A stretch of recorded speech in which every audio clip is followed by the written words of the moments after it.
बात मैं क्लियर कर देना चाहता हूं कि हम वैक्सीनेशन के ख़िलाफ़ नहीं हैं। हम किसी को भी वैक्सीन मत लो ये नहीं कहते, लेकिन लेना ही पड़ेगा ये कहने का अधिकार किसी को भी नहीं है।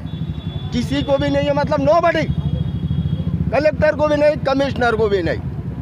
ये देश कलेक्टर से बड़ा है, ये देश प्रधानमंत्री से बड़ा है, ये देश राष्ट्रपति से बड़ा है, और देश जनता से होता है। देश झाड़ का और पहाड़ का और रोड का नाम नहीं रहता। देश मतलब देश के लोग। अगर आप देश के लोगों को परेशान कर रहे हैं, केंद्र सरकार को आरटीआई में इंफॉर्मेशन डाल के पूछा गया कि वैक्सीन कंपलसरी है, तो केंद्र सरकार का जवाब है कि वैक्सीन स्वैच्छिक है, जिसकी इच्छा है वो लेगा। मेघालय हाई कोर्ट उसमें एक पिटिशनर गया, मेघालय हाई कोर्ट ने जवाब दिया कि आप सख्ती नहीं कर सकते। महाराष्ट्र सरकार से हमने कांटेक्ट किया, हमारे प्रकाश सर ने राजेश टोपे जी से बात की, उन्होंने भी कहा कि इस तरीके से नहीं कर सकते।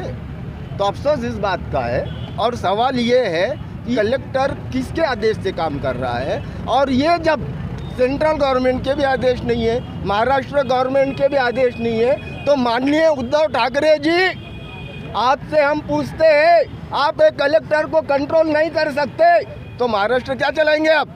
सर, अभी उद्धव ठाकरे साहब का एक आदेश जारी हुआ है कि रिक्शे में भी बैठने वालों को अगर वैक्सीन है तो रिक्शे में बैठने की परमिशन दी जाएंगी, और पेट्रोल का तो कंपलसरी कर दिया गया है बिना वैक्सीन के। देखो, मैं इसके बारे में बोलना ये चाहूँगा कि ये उद्धव ठाकरे साहब को कुछ भी मालूम नहीं है।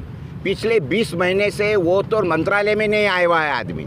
इतना तो कोरोना से पहली बार डरता है, और मुख्यमंत्री होने के बाद में वो अगर इस तरीके से बातें करता है तो ये जो नीचे के अधिकारी है ना, उनको पता है कि ये घर में जाके दुबक के बैठा है करके, तो इसीलिए ये अपने मन से सारे आदेश निकाल रहे हैं। उद्धव ठाकरे साहब को ये मालूम भी नहीं होगा, मैं आपको बताता हूँ।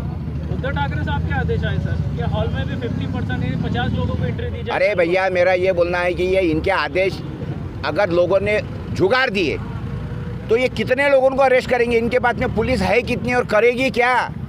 क्या करेगी पुलिस? सारे लोगों ने अगर बोल दिया था, अभी हम तो आज की बिना परवानगी यहाँ जमा हुए हैं, हमने कौन सा कलेक्टर को पूछा? क्या जरूरत है?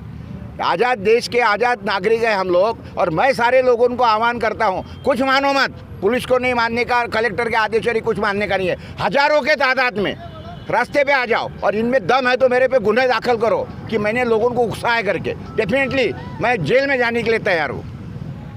और यही मानना हमारा भी है।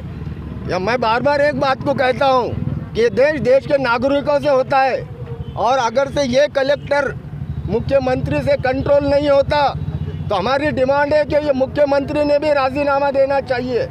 ये मुख्यमंत्री अगर 2-2 साल ये कोविड से जब से मंत्रालय में नहीं आते हैं, ये आवाम का काम क्या करेंगे, ये जनता का काम क्या करेंगे? और जनता इनको चुन के देती कैसा? ये लोग जात धर्म के नाम पे चुन के आने वाले लोग हैं, इनको जनता की समस्या नहीं मालूम, जनता का प्रॉब्लम इनको नहीं मालूम। और आखिरी बात, ये पहला आंदोलन नहीं है, इसके बाद हम महाराष्ट्र सरकार के कोई भी आदेश को नहीं मानेंगे। लोक विकास परिषद ये डिक्लेयर करती है, और आपको किसी पेट्रोल पंप पे पेट्रोल वाला अगर से पेट्रोल नहीं देता है तो आप लोक विकास परिषद से कांटेक्ट कीजिए। जो भी समस्या है आप लोक विकास परिषद से कांटेक्ट कीजिए, कानून को हाथ में लिया जाएगा, क्योंकि कानून जनता के लिए बने हैं, जनता कानून के लिए नहीं बनी। नंबर बोल दो। हमारा नंबर है 9822 670-786। और मैं जिलाधिकारी साहब को फिर से चेतावनी दे रहा हूँ कि आपको अगर अच्छा नहीं लगा हमारा रोड पे आना, पुलिस कमिश्नर को अच्छा नहीं लगा, मुख्यमंत्री को अच्छा नहीं लगा, तो आप जो भी कर सकते हैं कर लेना। हमारा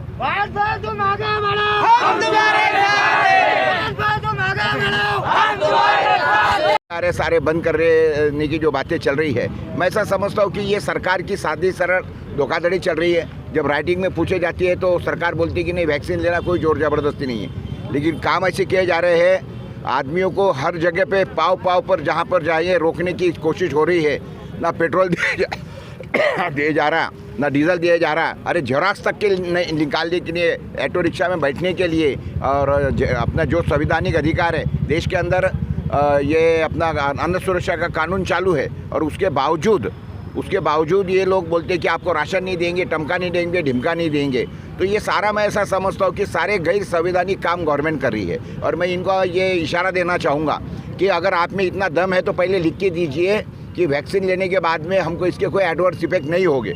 ये देखने में आया है कि कई लोगों को ब्लड क्लॉट हो रहे हैं, ब्रेन हैमरेज हो रहा है, हार्ट अटैक हो रहे हैं, कमर के नीचे का हिस्सा उनका पैरालाइज हो रहा है, मुंह टेढ़े हो रहे हैं। और कई लोगों को एडवर्स इफेक्ट होने के बावजूद भी सरकार इसकी कोई जिम्मेवारी लेने को तैयार नहीं है और लोगों को इस तरीके से ये कर रहे। एक पुराने ज़माने में जालियनवाला बाग के अंदर जनरल डायर ने लोगों के ऊपर गोलियां दाग के मारा था। तो अभी हो क्या रहा है, अभी ये कलेक्टर जो है लोगों के ऊपर वैक्सीन लगा के मारने के लिए कर रहे हैं। इनके ऊपर तो मुकदमे दाखिल होने चाहिए और कर रहे हैं हम लोग। इनके ऊपर 302 के मुकदमे दाखिल हो रहे हैं, करने वाले हैं हम लोग। अभी आप